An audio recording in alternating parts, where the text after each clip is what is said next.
Hi friends, Mahanadi சீரியல்ல என்ன நடக்குதுன்னு பார்க்கலாம் வாங்க. வீடியோவை ஸ்கிப் பண்ணாம பாருங்க. இப்போ பாட்டி விஜய் இங்க பாருப்பா, காவேரி கர்ப்பமா இருக்கா. இந்த மாதிரி டைம்ல நீங்க அங்கங்க இருக்க வேண்டாம். நீ வரமாட்டேன்னு சொல்லிட்டு இப்படி பிடிவாதம் பிடிக்காதப்பா. காவேரி கூட்டிக்கிட்டு நம்ம வீட்டுக்கு வாப்பா போலாம் அப்படின்னு சொல்லி கூப்பிடுவோம். இங்க பாருங்க பாட்டி, நீங்க எத்தனை டைம் என்கிட்ட கேட்டாலுமே என்கிட்ட இருக்க ஒரே பதில், நான் இங்கே தான் இருப்பேன். அது மட்டும் இல்லாம காவேரிக்கு மரியாதை இல்லாத இடத்துல நான் இருக்க மாட்டேன். அங்க வரவும் மாட்டேன். அதுக்காக உங்கள பார்க்கவோ பேசவோ மாட்டோன்றது அர்த்தம் கிடையாது. உங்கள பார்க்கவும் செய்வேன், உங்க கூட பேசவும் செய்வேன் அப்படின்னு சொல்லுவோம். உடனே பாட்டிமா இருந்துட்டு, இங்க பாருப்பா, காவேரிக்கு என்ன மரியாதை கொடுக்காம அந்த வீட்டில் எல்லாரும் நடந்துக்கிட்டாங்க. அவளுக்கு எல்லாருமே மரியாதை கொடுத்துக்கிட்டு தானே இருந்தாங்க அப்படின்னு சொல்லுவோம். என்ன பாட்டி, இவ்வளோ நடந்ததுக்கு அப்புறமும் நீங்கள் இப்படி பேசுகிறீங்க? நீங்கள் காவேரி எந்த அளவுக்கு கஷ்டப்படுத்துறீங்க, காயப்படுத்துறீங்கன்றது எனக்கு நல்லாவே தெரியும், உங்களுக்கும் தெரியும். அப்படி தெரிஞ்சிருந்தோம் இப்படி கேட்குறீங்க? இங்கே பாருங்க பாட்டி, தயவு செஞ்சு என்னை அந்த வீட்டுக்கு கூப்பிடாதீங்க. நான் காவேரி கூடவே இங்கவே இருந்துக்கிறேன் அப்படின்னு சொல்கிறாங்க. உடனே பாட்டிமா இருந்துட்டு, என்னங்க இவன் இப்படியெல்லாம் பேசிக்கிட்டு இருக்கான், நீங்களாவது சொல்லுங்க அப்படின்னு சொல்லுவோம். இல்லை கல்யாணி, விஜய் கிட்ட நான் எதுவும் சொல்ல போகிறது கிடையாது. அப்படியே நான் சொன்னாலுமே அவன் கேட்க மாட்டான். எல்லாத்துக்கும் காரணம் யாரு? நீ தானே. அவனுக்கு தெரியாமல் டிவோர்ஸ் அது இதுன்னு சொல்லிட்டு என்னென்னமோ வேலை பார்த்த. நானும் உன்கிட்ட எத்தனையோ டைம் சொன்னேன், அவனுக்கு தெரியாமல் எந்த ஒரு விஷயத்தையும் பண்ணாத, தெரிஞ்சா அவன் ரொம்ப கோவப்படுவான்னு சொல்லிட்டு. ஆனால் என் பேச்சையும் கேட்காம நீ இறங்கி விளையாடின. அப்போ உனக்கு நல்லா இருந்தது. ஆனால் விஷயம் என்ன ஏதுன்னு தெரிஞ்சு தெளிவாக புரிஞ்சுக்கிட்டதுக்கப்புறம் நீயே இப்போ வருத்தப்பட வேண்டியதாக இருக்குது. கொஞ்சம் அவசரப்படாமல் இருந்திருந்தா பிரச்சனை இந்த அளவுக்கு கொண்டு வந்து நிறுத்தியிருக்காது அப்படி இப்படின்னு சொல்லிட்டு நம்ம தாத்தாவுமே இங்கே நம்ம பாட்டிக்கிட்ட சொல்லவும், பாட்டிக்கு ரொம்பவே வருத்தமாக இருக்குது. விஜய் வந்து கட்டாயமாக என்னால் வர முடியாதுன்ற மாதிரி கட் அண்ட் ரைட்டாக சொல்லிடுறாங்க. இப்போது தாத்தாவும் பாட்டியும் அவங்க பாட்டுக்கு அவங்க வீட்டுக்கு கிளம்பிடுறாங்க. எல்லாருக்கிட்டையும் சொல்லிட்டு இங்கே விஜய் இருந்துட்டு நம்ம காவேரி கிட்ட, இங்கே பாரு காவேரி, தாத்தா பாட்டி அதாவது கஷ்டப்பட்டுக்கிட்டு போகிறாங்கன்னு சொல்லிட்டு நீங்கள் என்கிட்ட வந்து எதுவுமே அவங்கள பற்றி பேசவே பேசாத. ஏன்னா நான் அவங்கள எந்த கஷ்டமும் படுத்தலை. என்னால் அந்த வீட்டுக்கு வர முடியாது அப்படின்றத நான் சாஃப்டாக சொன்னேன். அவங்கள பற்றி என்கிட்ட வந்து பேசி டென்ஷன் பண்ணாத அப்படின்னு சொல்லிட்டு விஜய் வெளியே கிளம்பி போயிடுறாங்க. இங்கே நம்ம காவேரி இருந்துட்டு, என்ன தாத்தாவும் பாட்டியும் ரொம்பவே முகம் ஆடி போய் போனாங்க. நம்ம ஏதாச்சும் கேட்டுருமோ அப்படின்னு சொல்லிட்டு இவர் நம்மக்கிட்ட கோச்சிக்கிட்டு போகிறாரு அப்படின்னு சொல்லிட்டு நம்ம காவேரியுமே யோசிச்சுட்டு இருக்காங்க. இப்போது நம்ம சாரதா இருந்துட்டு, காவேரி என்னடி, இந்த தம்பி என்ன பேசிச்சுன்னு தெரியல, உங்கள் தாத்தாவும் பாட்டியும் ஒரு மாதிரி முகம் ஆடி போய் போகிறாங்க அப்படின்னு சொல்லிட்டு இவங்க எல்லாருமே பேசிக்கிட்டு இருக்காங்க. சரிடி, விஜய் தம்பி ரொம்ப கோவமாக வெளியே போயிருக்காரு போல், அவர் வரத்துக்குள்ளே நம்ம சமைச்சு வச்சுருவோம். நீங்கள் அவர் வந்ததுமே அவரை சமாதானம் செய்ய சரியா அப்படின்னு சொல்லிட்டு இங்கே நம்ம சாரதா சொல்கிறாங்க. அதுக்கப்புறம் இங்கே நம்ம காவேரியுமே ரூமுக்கு போயிடுறாங்க.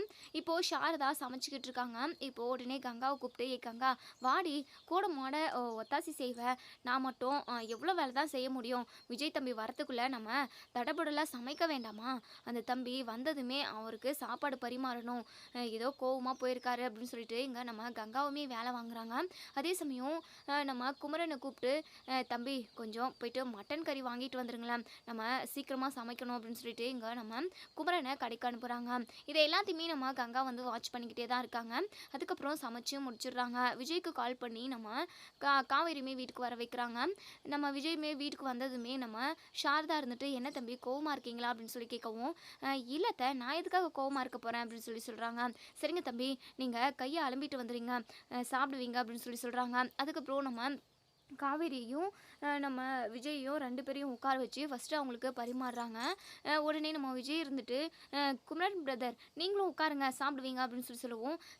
இல்லை விஜய், நீங்கள் சாப்பிடுங்க, நான் அப்புறம் சாப்பிட்டுக்கிறேன் அப்படின்னு சொல்லுவோம். உடனே நம்ம சாரதா இருந்துட்டு, தம்பி நீங்கள் சாப்பிடுங்க, குமரன் தம்பி அப்புறமா சாப்பிட்டுக்குவார், நீங்கள் வயிறார முதல்ல சாப்பிடுங்க அப்படின்னு சொல்லிட்டு செஞ்சு வச்ச எல்லா சமையலுமே, அதாவது எல்லா டிஷ்ஷுமே ஒவ்வொன்றா எடுத்து எடுத்து அவங்க இலையில வைக்கவும், நம்ம விஜய்க்கு ரொம்பவே சந்தோஷமாக இருக்குது. அத்தை, என்னை பார்த்தாவே உங்களுக்கு ஆகாது, இன்னைக்கு இந்த அளவுக்கு தடபுடலாக சமைச்சு எனக்கு விருந்து கொடுக்குறீங்க, எனக்கு ரொம்பவே மரியாதை கொடுக்குறீங்க, இந்த வீட்டில் உள்ளவங்க எல்லாருமே நான் ரொம்ப நல்லா பார்த்துக்கிறீங்க அப்படின்னு சொல்லிட்டு ரொம்பவே சந்தோஷமாக சொல்கிறாங்க. உடனே சாரதா இருந்துட்டு, ஆமாம் தம்பி, நீங்கள் ரொம்ப நல்லவர், அது எல்லாத்தையுமே நான் இப்போ தானே புரிஞ்சுக்கிட்டேன். காவேரிக்காக எல்லாத்தையுமே தூக்கி போட்டுட்டு வந்திருக்கீங்க, உங்களை நாங்கள் நல்லா கவனிச்சுக்கணும்ல.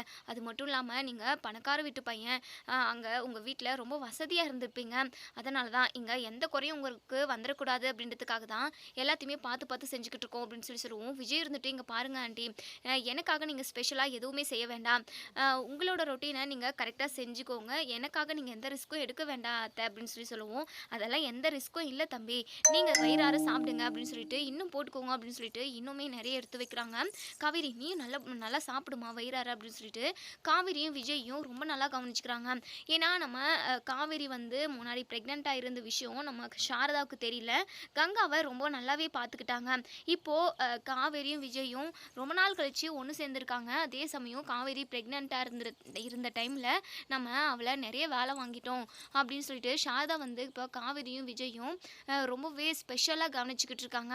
இதெல்லாம் பார்த்த கங்காவுக்கு ரொம்பவே கஷ்டமாக இருக்குது. விஜயும் காவேரியும் கவனிச்சுக்கிறாங்கன்றதுனால மட்டும் இல்லை, அதாவது குமரனை வந்து வேலைக்கார மாதிரி வேலை வாங்குறதும், விஜய் வந்து ஏதோ பெரிய ராஜான்ற மாதிரியுமே நடத்துகிற மாதிரி ஃபீல் ஆகுது நம்ம கங்காவுக்கு. ஒரு மாதிரி முகம் ஆடி போகுது. உடனே ரூமுக்கு போயிட்டு உட்காந்து ரொம்பவே ஃபீல் பண்ணிக்கிட்டு இருக்காங்க. குமரன் மாமாவுக்கு மட்டும் அம்மா மரியாதையே கொடுக்க மாட்டேங்குது.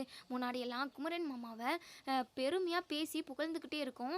எல்லாத்துக்குமே குமரன் தம்பின்னு சொல்லிட்டு ரொம்பவே மரியாதை கொடுத்து நடத்தும். ஆனால் விஜய் நேற்று வந்ததுலேருந்தே விஜய்க்கு மட்டும்தான் எல்லா மரியாதையும்.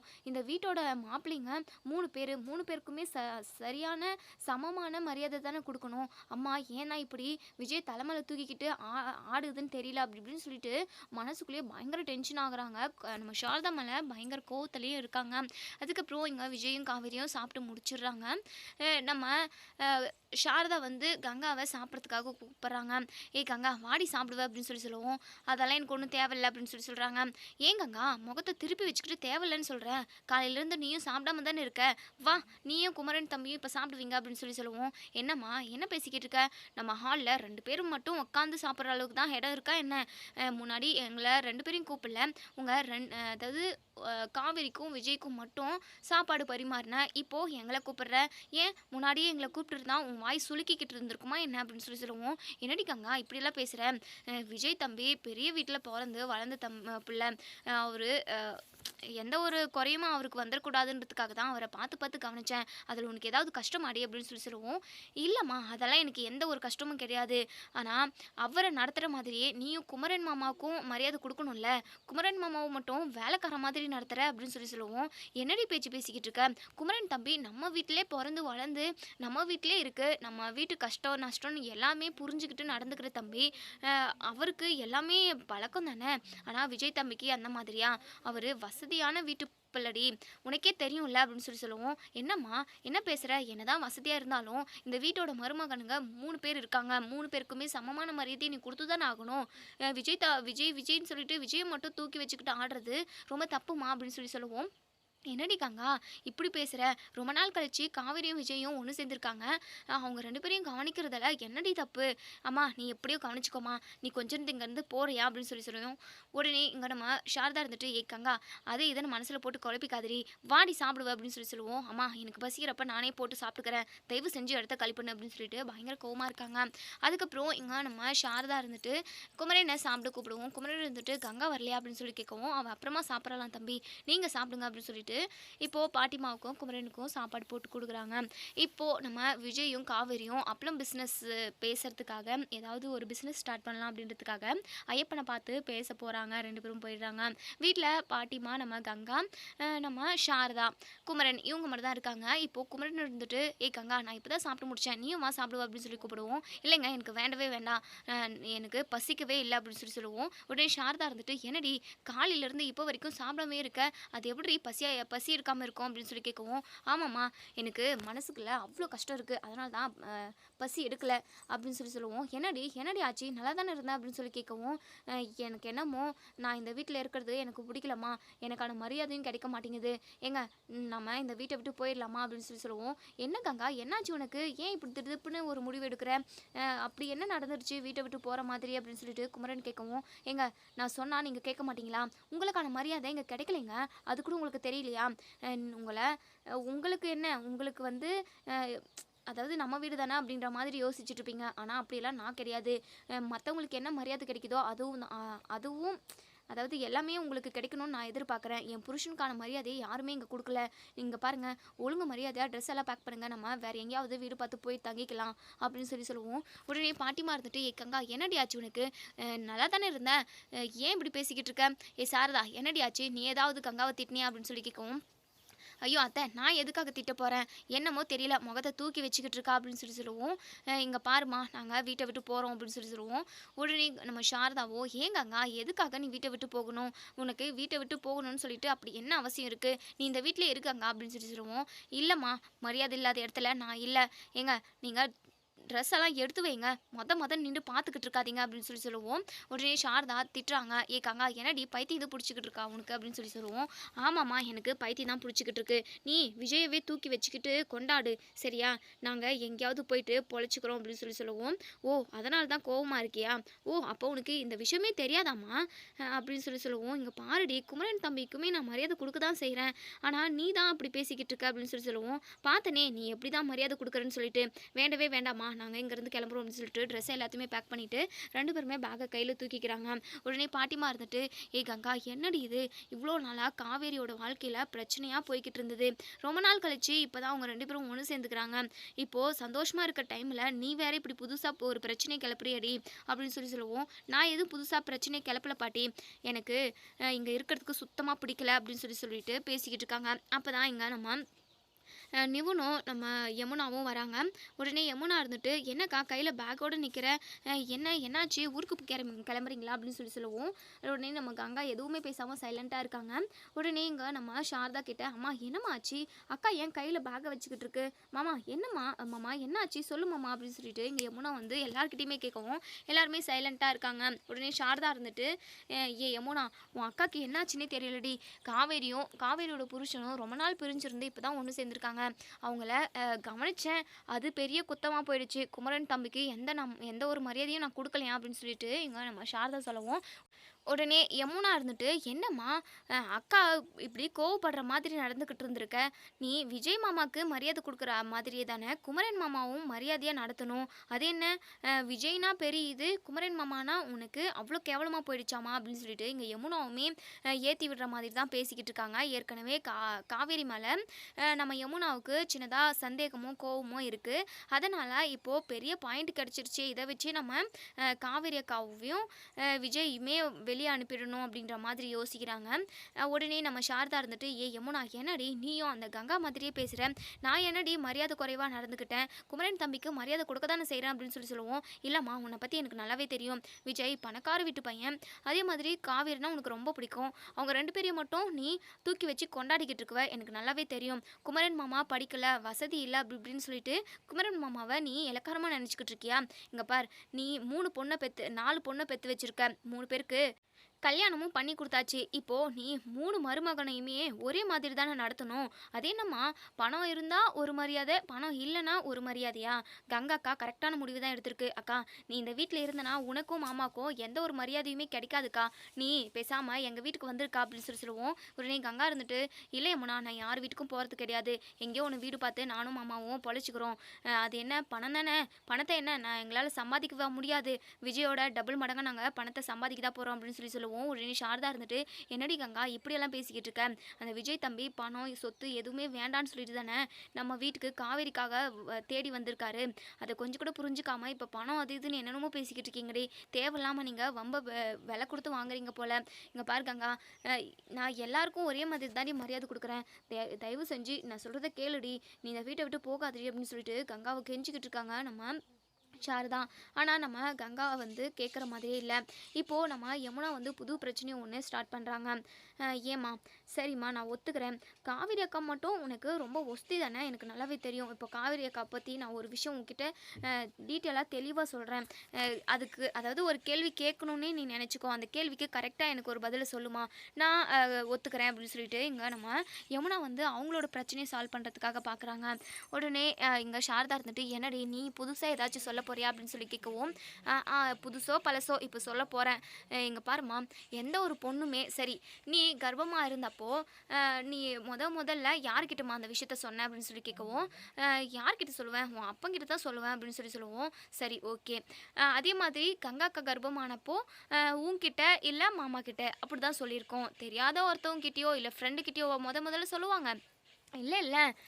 எல்லாருமே ஒண்ணு அப்பா, அம்மா கிட்ட, இல்ல புருஷன்கிட்ட இப்படி தான் சொல்லுவாங்க. ஆனா, காவேரி அக்கா மட்டும் பிரெக்னன்ட்டா இருக்கிறத முதல்ல நிவின் கிட்ட சொல்லியிருக்கா. ஏன்? எதுக்காக சொல்லணும்? விஜய் மாமா காவேரியை சுற்றி சுற்றி வந்துக்கிட்டு இருந்தாரு. ஏன் விஜய் மாமா கிட்ட நான் கர்ப்பமாக இருக்கேன் அப்படின்னு சொல்லிட்டு காவேரிக்கா சொல்லியிருந்தா தான் என்ன, விஜய் மாமாவும் சந்தோஷம் தானே பட்டிருப்பாங்க. அந்த நிமிஷமே எல்லா பிரச்சனையும் முடிஞ்சு எல்லாத்துக்குமே ஒரு தீர்வு கிடைச்சிருந்துருக்கும். ஆனால் காவேரி அக்கா உன்கிட்ட என்கிட்டன்னு சொல்லிட்டு யார்கிட்டையுமே சொல்லாமல் நிவன் கிட்ட ஏன் சொல்லணும் அப்படின்னு சொல்லுவோம். உடனே நிவன் இருந்துட்டு, யமுனா என்ன பேசிக்கிட்டு இருக்க, உன் சந்தேக புத்தி எப்போவுமே போகவே போகாதா உன்னை விட்டுட்டு, சி எனக்கு அசிங்கமாக இருக்குடி அப்படின்னு சொல்லிட்டு நிவன் சொல்லுவோம். உடனே யமுனா இருந்துட்டு, ஏங்க கொஞ்சம் சும்மா இருக்கீங்களா, இந்த கேள்விக்கு எனக்கு தெளிவான ஒரு பதில் கிடைச்சே ஆகணும் அப்படின்னு சொல்லிட்டு எங்கள் சாரதா கிட்ட, நீ சொல்லுமா, நீ சொல்லு, ஏன் காவேரி அக்கா நிவன் கிட்ட முதல்ல சொல்லியிருக்கணும், இந்த சந்தேகம் எனக்கு எப்பத்துலேருந்தே இருக்குது. அது மட்டும் இல்லாமல் காவேரி அக்காவும் நிவனும் எங்கேயாவது ஊர் சுற்றிக்கிட்டே இருப்பாங்க. ஆனால் நான் நிவன் கிட்ட கேட்டால் ஏதோ ஒரு வேலை விஷயமா போனேன், ஆஃபீஸ் விஷயமா போனேன் அப்படி இப்படின்னு சொல்லிட்டு என்கிட்ட போய் சொல்லுவார். ஆனால் நான் கோச்சிங் கிளாஸ் போயிட்டு வரப்போ அவங்க 2 பேரும் ஒன்றா காரில் ஊரை சுற்றுவாங்க, ரெஸ்டாரண்ட்லேருந்து வெளியே வருவாங்க அப்படி இப்படின்னு சொல்லிட்டு நான் நிறைய விஷயத்த பார்த்துருக்கேன். லாஸ்ட்டில் இப்போது எனக்கு நேற்று தான் தெரிய வந்தது, நிவன் கிட்ட தான் முதல்ல ப்ரெக்னெண்ட்டாக இருக்கிற விஷயத்த காவேரி அக்கா சொல்லியிருக்கா. இதிலேருந்து என்னம்மா தெரிய வருது, இவங்க 2 பேரோட ரிலேஷன்ஷிப்பும் யாருக்கும் தெரியாமல் கண்டினியூ ஆகிக்கிட்டு தானே இருக்குது. இப்போது என்னுடைய வாழ்க்கையை யாருமே நினச்சி பார்க்க மாட்டாங்களா, முக்கியமாக காவேரி அக்கா நினச்சி பார்த்துருக்கணும்ல, கூட பிறந்த தங்கச்சி தானே என் வாழ்க்கையை கெடுக்கணுன்ட்டு காவேரி அக்கா ஏன் கங்கணம் கட்டிக்கிட்டு ஆடிக்கிட்டு இருக்கு. முன்னாடி ஏதோ நிவனும் காவேரி அக்காவும் லவ் பண்ணாங்க, ஓகே தான், அதுதான் முடிஞ்சு போன கதை. ஆனால் அதை கண்டினியூ பண்ணணும்னு ஏன் காவேரி அக்கா நினைக்குது, விஜய் மாமாவும் வேணும் நிவனும் வேணும்னு சொல்லிட்டு காவேரிக்கா டபுள் கேம் ஆடுறா அப்படி இப்படின்னு சொல்லிட்டு கேட்கவும், உடனே நம்ம சாரதா இருந்துட்டு, ஏய் யமுனா என்னடி பேச்சு பேசிக்கிட்டு இருக்க, இப்படியே பேசிக்கிட்டு இருந்தேன்னு வச்சுக்கோ, பல்லாருன்னு கன்னத்துக்கு ஒரு அறை விடுவேன். சி, இப்படியெல்லாம் பேசக்கூடாது சரியா, காவேரி எப்பவுமே உன்னுடைய நல்லதுக்கு மட்டும் தாண்டி யோசிப்பா, ஆனால் நீ போயிட்டு இப்படி கேவலமாக யோசிக்கிற அப்படின்னு சொல்லுவோம். ஆமா, நடக்கிறத தானே சொன்னேன், அப்போது நான் கேட்ட கேள்விக்கு நீ பதிலே சொல்லலையே, என்னை திட்டத்தில் தான் எல்லாரும் குறியாக இருக்கீங்க அப்படின்னு சொல்லிட்டு யமுனா சொல்கிறாங்க. உடனே நம்ம கங்கா இருந்துட்டு, கரெக்டு தானம்மா, அவள் ஏன் நிவன் கிட்ட சொல்லணும், அதுக்காக நான் நிவனை வந்து சந்தேகப்படலை, சொல்கிற ஒரு பொதுவாக கேட்குறேன், ப்ரெக்னெண்ட்டாக இருக்கிற விஷயத்த ஒன்று விஜய் கிட்ட சொல்லியிருக்கணும், இல்லைனா உன்கிட்ட இல்லை என்கிட்ட சொல்லியிருக்கணும், ஏன் நிவன் கிட்ட சொல்லியிருக்கணும் அப்படின்னு சொல்லுவோம். உடனே நிவன் வந்து பயங்கர கோவப்பட்டு அங்கேருந்து கிளம்பிடுறாங்க. உடனே யமுனா இருந்துட்டு, விடு விடு நிவனெல்லாம் நான் அப்புறமா பார்த்துக்கிறேன், ஆனால் இதுக்கான இந்த கேள்விக்கான பதில் எனக்கு விட கிடைச்சே ஆகணும் அப்படின்ற மாதிரி யமுனா சொல்லுவோம். உடனே நம்ம சாரதா இருந்துட்டு, ஏ கங்கா என்னடி யமுனா கூட சேர்ந்துக்கிட்டு நீயும் இப்படி பேசுகிற, இது தப்பு இல்லையாடி, காவேரிக்கு தெரிஞ்சா ரொம்ப மனசு கஷ்டப்படுவாடி அப்படின்னு சொல்லுவோம். இல்லைம்மா, அவள் கேட்குறதுலையும் ஒரு அர்த்தம் இருக்குல்ல, எனக்கே குமரன் மாமாவுக்கு நீ மரியாதை கொடுக்கல, விஜய மட்டும் தான் தலையில் தூக்கி வச்சுக்கிட்டு கொண்டாடிக்கிட்டு இருக்கன்ற விஷயத்துக்கே எனக்கு ரொம்பவே மனசு கஷ்டமாக இருக்குது. ஆனால் நீ மட்டும் இப்போது குமரன் மாமாவுக்கு மரியாதையே கொடுக்குறதில்ல, அதுக்கே எனக்கு எவ்வளோ வலிக்குது தெரியுமா. அப்போது யமுனாவுக்கு எப்படி இருக்கும், யமுனாவோட வாழ்க்கையவே காவேரி வாழணும் அப்படின்னு நினைக்கிறா, யமுனாவோட வாழ்க்கையவே அதாவது அவகிட்டேருந்து பறிச்சுக்கணும்னு நினைக்கிறா. அப்போது யமுனாவுக்கு எவ்வளோ மனசு கஷ்டமாக இருக்கும், எனக்கு இப்போ தான் யமுனாவோட நிலமை என்னன்னே புரியுது அப்படின்னு சொல்லிட்டு இங்கே நம்ம கங்காவுமே நம்ம காவேரியை பற்றி ரொம்பவே தப்பாக பேசிக்கிட்டு இருக்காங்க. இப்போது நம்ம விஜயும் காவேரியும் பிஸ்னஸ் விஷயமா போனாங்க இல்லையா, அதை முடிச்சுட்டு இப்போது வீட்டுக்குள்ளே பேசிக்கிட்டே வராங்க. இங்கே காவேரியோட சத்தம் கேட்டதுமே உடனே நம்ம பாட்டிமா இருந்துட்டு, ஏய் எல்லாரும் கொஞ்சம் அமைதியாக இருங்கடி, விஜயும் காவேரியும் வந்துக்கிட்டு இருக்காங்க, நீங்கள் பேசுறதெல்லாம் அவங்க காதுக்கு விழுந்துச்சு அப்படின்னா கண்டிப்பாக அவங்க ரொம்பவே மனசு கஷ்டப்படுவாங்கடி அப்படின்னு சொல்லிட்டு எல்லாரோட வாயுமே அடக்குறாங்க. இப்போது விஜயும் காவேரியும் உள்ளே வராங்க. இப்போது நம்ம யமுனாவை எல்லாரையுமே, என்ன யமுனா வந்திருக்க திருதுப்புன்னு அப்படின்னு சொல்லிட்டு இங்கே நம்ம விஜய் கேட்குறாங்க. சும்மா தான் மாமா அப்படின்னு சொல்லிட்டு சமாளிக்கிறாங்க. இப்போது கங்கா கையில் பேகை வச்சுக்கிட்டு இருக்கிறத பார்த்ததுமே காவேரி இருந்துட்டு, அக்கா என்னக்கா எங்கே போகிற, எதுக்காக நீ பேகை வச்சுக்கிட்டு இருக்க அப்படின்னு சொல்லவும், எங்கே நம்ம கங்கா இருந்துட்டு, காவேரி, நாங்கள் இந்த வீட்டை விட்டு போகலான்னு முடிவு எடுத்துட்டோம். நானும் குமரன் மாமாவும் வேற எங்கேயாவது வீடு பார்த்து தங்கிக்கிறோம் அப்படின்னு சொல்லவும், ஏன்க்கா திடுப்புன்னு இப்படி ஒரு முடிவு எடுத்திருக்க அப்படின்னு சொல்லி கேட்கவும், ஆமாண்டி, என்னமோ கடை பக்கத்துலேயே ஒரு வீடு பார்க்கலான்னு சொல்லியிருக்கேன். ஏன்னா அங்கே இங்கேன்னு குமரன் மாமாவுக்கு தான் அலசலாக இருக்குது. அதனால தான் நான் வேற எங்கேயாவது வீடு பார்த்துக்கிட்டு போகிறோம். அதான் அம்மாவையும் நர்மதாவையும் பார்த்துக்கிறதுக்காக நீயும் விஜயும் இருக்கீங்களா அப்படின்னு சொல்லவும், உடனே நம்ம காவேரி இருந்துட்டு, அக்கா என்னக்கா பேசுகிற, அதெல்லாம் ஒன்றும் தேவையில்லக்கா, நீ இந்த வீட்டிலே இரு அப்படின்னு சொல்லவும், நம்ம கங்கா இருந்துட்டு, இங்கே பாரு காவேரி, இந்த வீட்டில் இருந்தா குமரன் மாமாவுக்கு மரியாதையே கிடைக்காது, எதுக்காக சும்மா எங்கெல்லாம் இருந்துக்கிட்டு அப்படின்னு சொல்லவும், என்னக்கா பேசிக்கிட்டு இருக்க அப்படின்னு சொல்லவும், ஆமாடி, அது உனக்கே தெரியலையா என்ன, உன்னையும் விஜயும் மட்டும்தான் அம்மா விழுந்து விழுந்து கவனிக்குது, உங்கள் 2 பேரையும் கவனிக்குதேன்றதுனால எனக்கு ஒன்றும் பொறாமல் ஒன்றும் கிடையாது. ஆனால் குமரன் மாமாவை ஒரு வேலைக்காரன் மாதிரி இந்த வீட்டில் நடத்துது, அது எனக்கு சுத்தமாக பிடிக்கலடி. அதனால தான் இந்த வீட்டை விட்டே போகிறேன். எதுக்காக உங்ககிட்ட மறைச்சி இது பேசிக்கிட்டு, இது தாண்டி இதுக்காக தான் நான் வீட்டை விட்டு போகலான்னு சொல்லி முடிவு எடுத்திருக்கேன் அப்படின்னு சொல்லுவோம். ஐயோ அக்கா, என்னக்கா இப்படியெல்லாம் பேசிக்கிட்டு இருக்கா, இதுக்காக நீ வீட்டை விட்டு போகணுமா என்ன? நானும் விஜயும் சேர்ந்து ஒரு முடிவு எடுத்திருக்கோம். அதுவும் நைட்டே நாங்கள் எடுத்துட்டோம். இந்த வீட்டை விட்டு நாங்கள் தான் போகலான்னு நினச்சிக்கிட்டு இருக்கோம். நாங்கள் தனியாக போயிடுறோங்க்கா, உங்களுக்கு எந்த பிரச்சனையுமே வராது. விஜயுமே அத்தனை டைம் சொல்லிக்கிட்டு தானே இருந்தார், தனியாக எனக்காக ஸ்பெஷலாக எதுவுமே கவனிக்காதீங்க.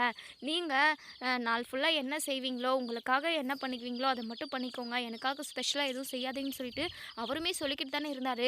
அது எல்லாத்தையுமே நீங்கள் பார்த்துக்கிட்டு தானே இருந்தீங்க. ஏன்க்கா எதுக்காக இப்படிலாம் பண்ணிக்கிட்டு இருக்கீங்க? இங்கே பாருக்கா, நீங்கள் சந்தோஷமாக இருக்கணும் சரியா? குமரன் மாமா இந்த பேக்கை கொடுங்க அப்படின்னு சொல்லிட்டு பேக்கெல்லாம் வாங்கிட்டு போயிட்டு ரூமில் வைக்கிறாங்க காவேரி. இப்போது சாரதா கிட்ட சொல்கிறாங்க, அம்மா நான் காலையிலேயே உங்ககிட்ட இந்த விஷயத்த எல்லாருக்கிட்டையுமே பேசணும்னு நினச்சேன். நானும் விஜயும் சேர்ந்து ஒரு முடிவு எடுத்திருக்கோம். வெளியே ஒரு வீடு பார்த்துருக்கோம். அதே சமயம் பிஸ்னஸ் ஸ்டார்ட் பண்ணலான்னு சொல்லிட்டு விஜய் சொல்லியிருக்காரு. அது விஷயமாக தான் இப்போ நாங்கள் போய் பார்த்து பேசிட்டு வந்தோம். நாங்கள் வேறு வீட்டுக்கு இன்றைக்கே கிளம்ப தான் போகிறோம். கங்காக்காவும் குமரன் மாமாவும் இங்கேவே இருக்கட்டும், நாங்கள் போயிடுறோம் அப்படின்னு சொல்லுவோம். உடனே நம்ம கங்கா வந்து சைலண்ட்டாக இருக்காங்க. காவேரியை தப்பாக நினச்சிட்டோமோ அப்படின்ற மாதிரி ஃபீல் பண்ணுறாங்க. இப்போது நம்ம விஜய் இருந்துட்டு அதே தான் சொல்கிறாங்க, இங்கே பாருங்கள் கோதாவரி, நீங்கள் இந்த வீட்டிலே இருங்க, எனக்கும் எந்த பிரச்சனையும் இல்லை, நாங்கள் வேறு வீடு பார்த்துட்டு போயிடுறோம் அப்படின்னு சொல்கிறாங்க. நம்ம குமரன் இருந்துட்டு, என்ன விஜய், நாங்கள் இப்படி சொல்லிட்டோமே அப்படின்றதுக்காக நீங்கள் இப்படி பேசுகிறீங்களா அப்படின்னு சொல்லவும், இல்லை குமரன் பிரதர், நாங்கள் நைட்டே இதை முடிவு பண்ணிட்டோம், நீங்கள் எங்களுக்காக எந்த ரிஸ்க்கும் எடுக்காதீங்க சரிங்களா அப்படின்னு சொல்லிட்டு நம்ம விஜய் ரொம்பவே கேஷுவலாக பேசுகிறாங்க. உடனே குமரன் இருந்துட்டு, கங்கா பாத்தியா, இவங்க மனசுக்குள்ளே எந்த ஒரு உள்குத்தும் எதுவும் வச்சுக்காம யதார்த்தமாக பேசுகிறாங்க. ஆனால் நீ உள்ளுக்குள்ளே என்னென்னவோ மரியாதை அது இதுன்னு பேசிக்கிட்டு இருக்க, உள்ளுக்குள்ளே வச்சுக்கிட்டு பேசாதம்மா, அதெல்லாம் ரொம்ப தப்பு. காவேரியும் சரி விஜயும் சரி, அவங்க மனசில் எதுவுமே வைக்காமல் எவ்வளோ யதார்த்தமாக பேசுகிறாங்க அப்படின்னு சொல்லிட்டு நம்ம குமரனுமே சொல்கிறாங்க. அதுக்கப்புறம் இங்கே யமுனாவுக்கு பயங்கரமாக பற்றிக்கிட்டு எரியுது. கங்கா அக்காவை கொஞ்சமாக உசுப்பேற்றி விடலான்னு பார்த்தா, ஆனால் இப்போது சமாதானம் செஞ்சுட்டாங்களே, அப்போது நம்ம கேள்விக்கு என்றைக்கு தான் பதில் கிடைக்கிறது அப்படின்னு சொல்லிட்டு இங்கே யமுனா வந்து பயங்கரமாக யோசிச்சுக்கிட்டே இருக்காங்க. நேரடியாக விஜய் மாமாக்கிட்டே பேசிடுவோமா அப்படின்னு சொல்லவும், அதாவது மனசுக்குள்ளேயே நினைக்கிறாங்க. ஆனால் இதை கேட்டால் பெரிய பிரச்சனை வந்துடுச்சு அப்படின்னா என்ன பண்ண முடியும் அப்படின்னு சொல்லிட்டு இங்கே யமுனா கொஞ்சம் தயங்கிக்கிட்டே இருக்காங்க. இன்னொரு சைடு நிவன் வந்து ரொம்பவே டென்ஷனில் இருக்காங்க. இதுக்கப்புறம் யமுனாவுக்கும் நமக்கும் எந்த ஒரு உறவும் இல்லை, அவளுக்கு ஃபஸ்ட்டு டிவோர்ஸ் கொடுத்துடணும், நம்ம வீட்லேயே அவளை வச்சு வைக்கக்கூடாது அப்படின்னு சொல்லிட்டு இங்கே நம்ம நிவன் வந்து மனசில் யோசிச்சுட்ருக்காங்க. இப்போது யமுனா இருந்துட்டு இங்கே நம்ம இது விஜய் கிட்ட சொல்கிறாங்க, இங்கே பாருங்கள் மாமா, உங்ககிட்ட நான் ஒரு முக்கியமான விஷயம் பேசணும், அதை நான் உங்ககிட்ட சொன்னால் நீங்கள் எப்படி எடுத்துப்பீங்க அப்படின்னாலாம் எனக்கு தெரியாது, ஆனால் அதுக்கான கேள்வி எனக்கு யார்கிட்ட கேட்டுமே அந்த பதில் வரவே இல்லை, நீங்களாவது சரியான பதிலை எனக்கு சொல்லுவீங்க அப்படின்னு சொல்லிட்டு நான் யோசிக்கிறேன், உங்களுக்கு என்ன தோணுதோ அதை கரெக்டாக சொல்லுங்கள் மாமா அப்படின்னு சொல்லுவோம். என்ன நான் சொல்லு அப்படின்னு சொல்லுவோம். அது வந்து காவேரிக்கா ப்ரெக்னெண்ட்டாக இருக்கிற விஷயத்த முதல்ல நிவன் கிட்ட சொல்லியிருக்கா, ஏன் நிவன் கிட்ட சொல்லணும், அதை பற்றி நீங்கள் ஏதாச்சும் யோசிச்சிங்களா அப்படின்னு சொல்லுவோம். உடனே நம்ம விஜய் இருந்துட்டு, அதை பற்றி நான் எதுக்காக யோசிக்கணும், காவேரி மேலே எனக்கு முழு நம்பிக்கை இருக்குது, ஏதோ ஒரு சுச்சுவேஷனால் நிவன்கிட்ட சொல்லியிருக்கா, அதே சமயம் நிவன்கிட்ட அவளாக சொல்லணும்னு கூட நினைக்கவே இல்லை, அவள் கோவிலில் எனக்காக வெயிட் பண்ணிக்கிட்டு இருந்தப்போ மயங்கி விழ பார்த்துருக்கா, அப்போது நிவன் அந்த வழியாக போயிருக்கான், அப்போது காவேரியை ஹாஸ்பிட்டல் கூட்டிகிட்டு போகிறப்போ தான் எதார்த்தமாக அவருக்கு தெரிஞ்சிருக்கு தவிர காவேரி போயிட்டு இவன்கிட்ட தான் சொல்லணும்னு சொல்லிட்டு அவளாம் சொல்ல கிடையாது. இங்கே பாரு யமுனா, நீ என்ன மாதிரியான ஒரு நோக்கத்தில் கேட்குறேன்னு எனக்கு நல்லா தெரியுது. இந்த சந்தேக புத்தியை எப்போ தான் நீ குப்பையில் போடுவோன்னு எனக்கு தெரியல. சந்தேக புத்தி இருக்கிற வரைக்குமே நீயும் நிவனும் ஒன்று சேர்ந்து வாழ்ந்த மாதிரி தான். பாவம் நிவன் தான் ரொம்ப ரொம்ப கஷ்டம். இங்கே பாரு, இது எப்போவுமே ஒரு ரிலேஷனுக்குள்ளே நம்பிக்கை வேணும். உனக்கு நம்பிக்கை இல்லை, சந்தேக புத்தி மட்டும்தான் அதிகமாக இருக்குது. என் காவேரி மேலே எனக்கு முழு நம்பிக்கை இருக்குது. அவள் தப்பு பண்ண மாட்டா, எனக்கு நல்லா தெரியும். அதே மாதிரி காவேரியும் உன் கூட பிறந்த அக்கா, அவன் மேலே நீ நம்பிக்கை வை. அதே மாதிரி நிவனுமே ரொம்ப ரொம்ப பாவம், அவருமே ரொம்பவே இன்னசென்ட்டு. தயவு செஞ்சு அவரோட வாழ்க்கையை நீ கெடுத்துடாத உன் சந்தேக புத்தியால் அப்படின்னு சொல்லிட்டு நல்லா 4 கேள்வி நறுக்கு நறுக்குன்னு கேட்டுட்டு யமுனா மண்டைக்கு உரைக்கிற மாதிரி நம்ம விஜய் சூப்பராக பதில் சொல்லியிருப்பார். இப்போது நம்ம கங்காவுமே ரொம்பவே ஃபீல் பண்ணுறாங்க. காவேரியும் விஜயும் போயிட்டு ரொம்ப தப்பாக நினச்சிட்டோமே, இந்த வீட்டை விட்டு போகணும்னு நினச்சிட்டோமே அப்படின்னு சொல்லிட்டு ரொம்பவே வருத்தப்படுறாங்க. காவேரி கிட்ட தனியாக கூட்டிகிட்டு போயிட்டு காவேரி கிட்ட பேசுகிறாங்க. காவேரி, என்னை மன்னிச்சிடுறி, உன்னையும் விஜயும் நான் ரொம்ப ஒரு மாதிரி நினச்சிட்டேன். அம்மா குமரன் மாமா ஒரு வேலைக்காரன் மாதிரி நடத்துச்சா, அதான் எனக்கு ரொம்ப ஒரு மாதிரி ஆயிடுச்சுடி. விஜய்க்கும் குமரன் மாமாவுக்கும் ஒரே மாதிரியான மரியாதையை கொடுக்கணும்னு சொல்லிட்டு எதிர்பார்த்தேன். அது மட்டும் தானே தவிர வேறு எதுவும் எந்த ஒரு உள்நோக்கமும் எனக்கு இல்லடி. என்னை எதுவும் நினச்சிக்காத, சாரிடி அப்படின்னு சொல்லிட்டு நம்ம கங்கா வந்து காவேரி கிட்ட மன்னிப்பு கேட்குறாங்க. இதோட இந்த ரிவ்யூ முடியுது. இதுக்கப்புறம் என்ன நடக்கு சொல்லி வெயிட் பண்ணி பார்ப்போம் ஃப்ரெண்ட்ஸ். வீடியோ பிடிச்சிருந்தா லைக் பண்ணி கமெண்ட் பண்ணி தெரிவிங்க. தேங்க்யூ. இப்போது நம்ம விஜயும் காவேரியும் புதுசாக ஒரு பிஸ்னஸ் நடத்த